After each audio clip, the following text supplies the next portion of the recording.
Vous êtes bien sur Nyota Télévision, madame, monsieur, bonsoir et surtout merci de nous avoir choisis pour vous informer. Bienvenue à ce téléjournal dont tout de suite voici les grands titres à la une de l'actualité. Uhuru Kenyatta à La Haye depuis hier. Ce mercredi 8 octobre, le président kenyan a comparu devant les juges de la Cour pénale internationale. Avec ses avocats, l'actuel président kenyan va tenter de défier la Cour pénale internationale qui lui reproche les crimes contre l'humanité depuis la période post-électorale de 2007 alors qu'il n'était pas encore président de la République. L'ambiance qui a vécu à la CPI ce mercredi dès l'entame de cette édition du journal. Et puis on se rendra également à Kolwezi, précisément au quartier Kasulo où se poursuit en toute quiétude l'exploitation artisanale des minerais. Eh bien, selon les creuseurs artisanaux trouvés sur place, ces minerais, c'est une manne tombée du ciel alors que les autorités provinciales et nationales ont déjà à plusieurs reprises prohibé cette pratique dans cette partie de la commune de Dilala. Voilà pour les grands titres.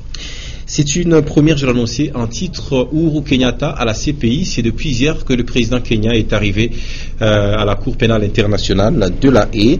Il est allé répondre de lui-même à la CPI qui lui reproche les crimes contre l'humanité durant la période post-électorale de 2007. À l'époque, il faut le rappeler, il n'était pas encore président de la République. Alors ce mercredi, Uhuru Kenyatta était devant Fatou Bensouda et tous les autres juges de la Cour pénale internationale. L'ambiance qui a vécu à La Haye dans ce reportage signé Linda Lucal. Un président d'exercice devant la Cour pénale internationale, en tout cas c'est pour la première fois que cela arrive. Quelles conséquences cela peut entraîner sur le plan du droit international? Notre estimé confrère Guillaume Kazadi s'est entretenu avec un internationaliste. Il s'agit du professeur José Nsabwa qui s'est exprimé en ces termes. Suivez.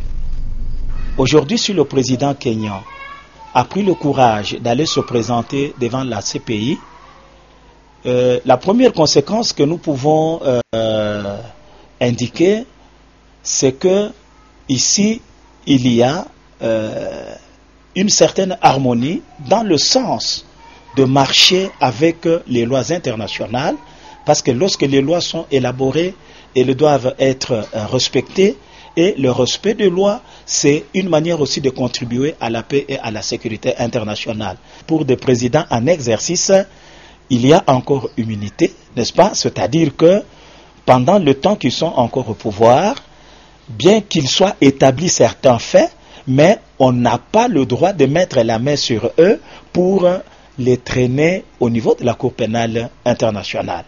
Mais si un président en exercice puisse de lui-même prendre l'initiative d'y aller, eh bien de ce point de vue-là, et du point de vue de droit, il faut comprendre que ce président accepte d'assumer toutes les conséquences de ce comportement-là.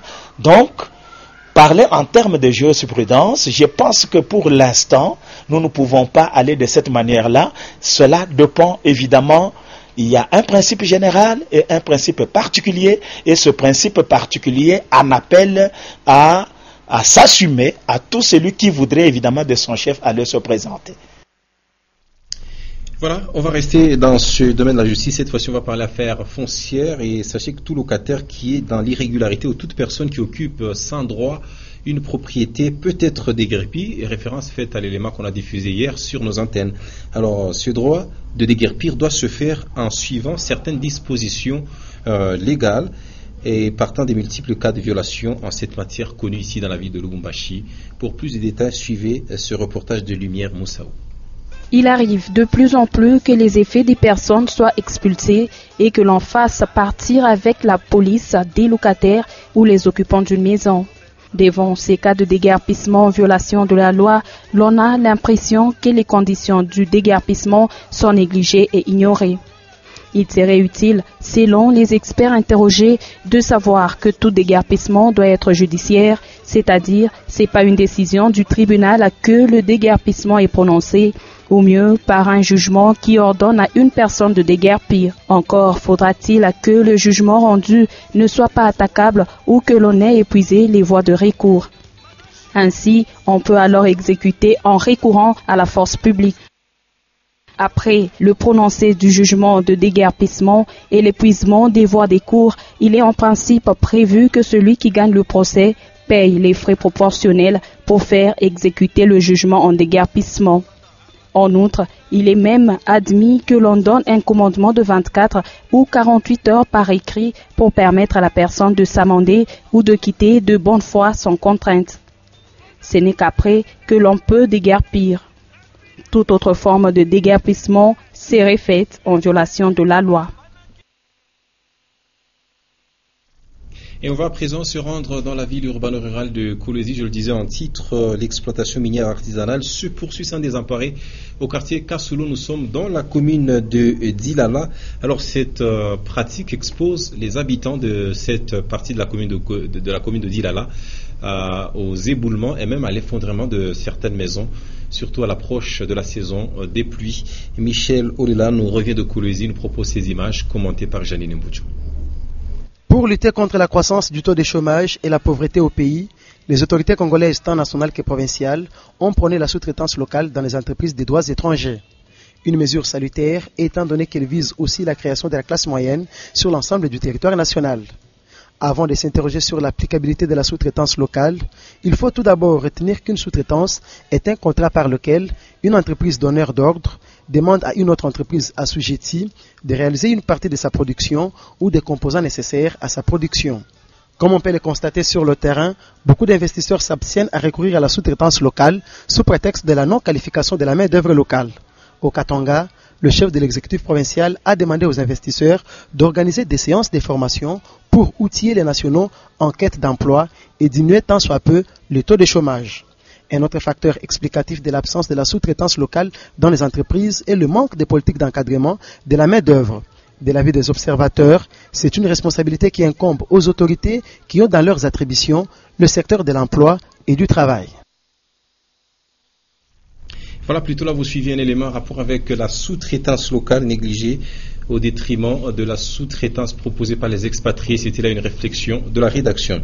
Alors on retourne donc à Kolwezi, au quartier Kassoulou précisément, dans la commune de Dilala. L'exploitation artisanale des minerais se poursuit. Cette pratique prohibée par les autorités provinciales et même nationales se poursuit et à l'approche de la saison pluvieuse, l'on craint l'effondrement des maisons et même les éboulements causant des pertes en vies humaines. Un reportage de Michel Olela rendu ici par Janine Mbouchou. On se croirait dans une carrière.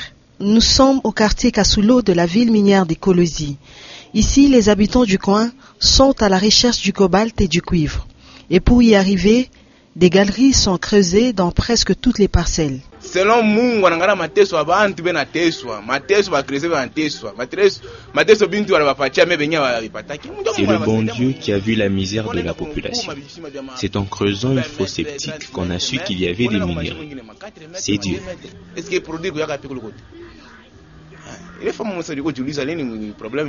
On dirait qu'on n'a pas peur des éboulements dans ces coins devenus un véritable trésor. Il y a moyen de protéger l'environnement.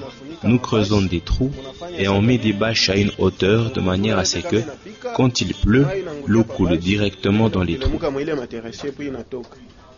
Si rien n'est fait, un glissement des terres risque d'emporter ces quartiers, surtout avec l'arrivée de la pluie. Voilà ce qui vient dit de la part de Janine Mbouchou et Michel Olela. Autre chose à présent, faisant suite du séjour en Belgique du ministre provincial de l'Environnement au Dax Sompoué. C'était il y a quelques jours une délégation de la province du Brabant-Wallon séjourne dans la ville de Lubumbashi avec à sa tête Madame Isabelle Kibassa Maliba qui est ministre belge. L'objectif c'est d'échanger entre experts sur la gestion des déchets et sur la promotion du tourisme car la province belge Brabant-Wallon est avancée dans ce domaine. Suivez. Autour d'une table, la délégation du Katanga, représentée par Odax Sompoué, et celle de la province du Brabant-Wallon, conduite par Isabelle Kibassa, tous deux ministres provinciaux de leurs provinces respectives, ont évoqué ensemble la question liée à la protection de l'environnement.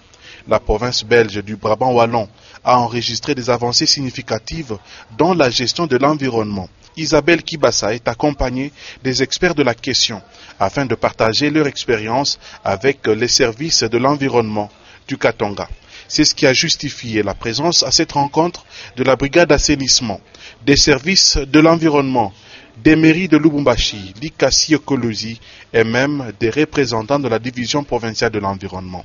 Odax Sompoué, ministre provincial de l'environnement, a fait savoir à la délégation belge les défis à relever par le gouvernement provincial du Katanga dans le domaine de l'environnement. C'est entre autres la gestion des déchets ménagers, le tri des immondices, des déchets verts et la gestion des eaux usées.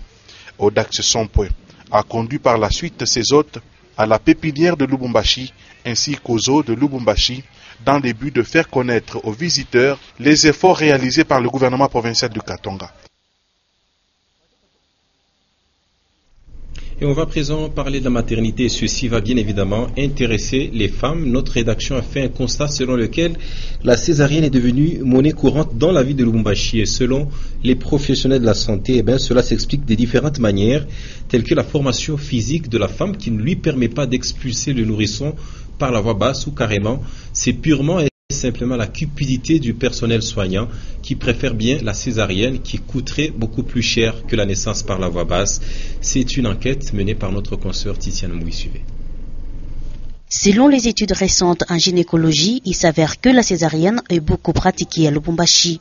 Les raisons sont multiples. D'une part, l'état clinique de l'accouché, le lucre, et de l'autre, une culture que les Louchoises importent de l'Afrique australe. Notamment la forme du bassin, ça peut être un bassin qui est rétréci, ça veut dire qu'il n'a pas assez de place pour laisser passer un fœtus. Là, on peut avoir par exemple la macrosomie, ça veut dire le fœtus est très gros.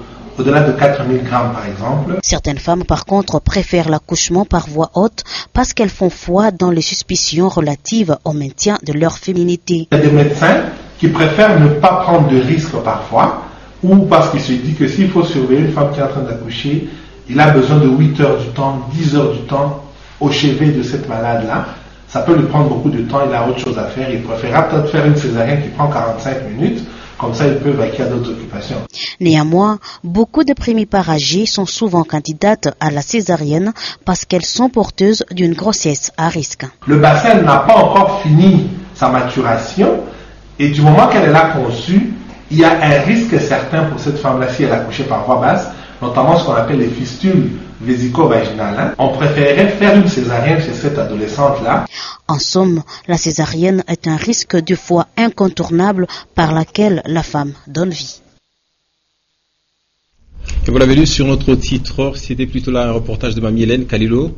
Et non, Titiane Mouiko m'a annoncé dans le chapeau. On va rester dans le domaine de la santé. Après la commune annexe, c'est le tour du bureau communal de Kamalondo de recevoir les ophtalmologues de Chalina et Clinique. C'était ce mercredi 8 octobre 2014.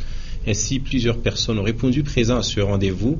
Les cas assez difficiles ont été renvoyés sur l'avenue Laurent Désiré Kabila pour recevoir des lunettes spécialisées pour la vue. Un reportage qui porte la signature de Janine Moutu et Michel Olela. C'est une première visite des Chalina et Clinique au bureau communal des Kamalondo. Sur place, le médecin ophtalmologue de ces centres médicaux ont soumis les patients aux exercices visuels avant de remettre des produits pharmaceutiques aux nécessiteux. Motif de satisfaction pour les bénéficiaires. Je félicite de cette initiative et du fait qu'il n'y a pas un seul montant qui a été déboursé pour les consultations auxquelles nous sommes soumises. Alors c'est une bonne chose. Vous voyez, nous fonctionnaires de l'État, tout ça, nous n'avons pas suffisamment d'argent pour aller se faire consulter par le médecin. Et pourtant, notre travail, toujours, c'est lire et écrire. Ça fatigue les yeux, tout ça. Alors, avoir songé à nous, je présente toutes mes félicitations à Chalina, dans le cadre des œuvres sociales. Et je l'encourage encore davantage à s'intéresser au petit peuple. Nous sommes très contents de toute façon. Avant d'administrer le soin aux agents de la commune Kamalondo, l'équipe des Chalina et Clinique était dans les communes Lubumbashi et annexes. Et avant de parler sport, on va aller à l'enseignement supérieur et universitaire où on est en pleine deuxième session et c'est la période des délibérations. De nos jours, le taux de réussite en deuxième session à l'ESU est beaucoup plus supérieur par rapport à la première session. C'est un constat fait également par notre rédaction et d'aucuns se demandent pourquoi ce phénomène. Eh bien, les raisons sont tout à fait multiples. Soit les étudiants fournissent plus d'efforts à la deuxième session qu'à la première session ou alors il s'agit purement et simplement du phénomène circuit. Titiane Mouy était derrière ce dossier et nous propose cet élément de reportage. Plusieurs institutions de l'enseignement supérieur venaient d'organiser leur deuxième session, occasion pour les étudiants ajournés en première session de se rattraper. Le constat fait est que plusieurs étudiants réussissent en deuxième session plus qu'en première, de quoi susciter plusieurs interrogations. Pour une promotion de 500 étudiants, 10 seulement peuvent réussir en première session et plus de 400 lors de la deuxième session. Pourquoi cet écart? Généralement, lorsque nous recevons les étudiants en deuxième session, ça signifie ceci qu'ils ont éliminé un grand nombre de cours à la première session. Ce qui fait qu'à la deuxième session, l'effort devient moindre par rapport à ce que l'on a déployé à la première session. En seconde session, apprend-on, les professeurs seraient plus larges dans la cotation et recevraient des recommandations de tous bords. Le phénomène circuit. Bon, en fait, c'est un terme que les étudiants utilisent pour dire en fait tous les moyens que les étudiants utilisent pour réussir. Et ces moyens-là tournent autour, en grande partie, de ce qu'on appelle la corruption. Ces moyens-là sont aussi ce qu'on appelle les recommandations. Quoi qu'on dise, la deuxième session amène avec elle des efforts supplémentaires des étudiants, mais aussi des antivaleurs appelés circuits pour désigner achat des points, pour ne pas dire corruption et trafic d'influence. Et voilà, lorsque l'on est encore étudiant, tous les moyens sont bons pour réussir. On va à présent parler sport et l'actualité au pays reste dominée par la troisième journée des éliminatoires de la Coupe d'Afrique des Nations. Algérie 2015, ce samedi au stade Tata Raphaël, les léopards de la République démocratique du Congo vont recevoir les éléphants de la Côte d'Ivoire. Et tous les joueurs professionnels attendus sont arrivés à Kinshasa. Les entraînements ont débuté hier. Aujourd'hui également, notre 11 national s'est entraîné sous la direction de Florian Ibengue. Suivez.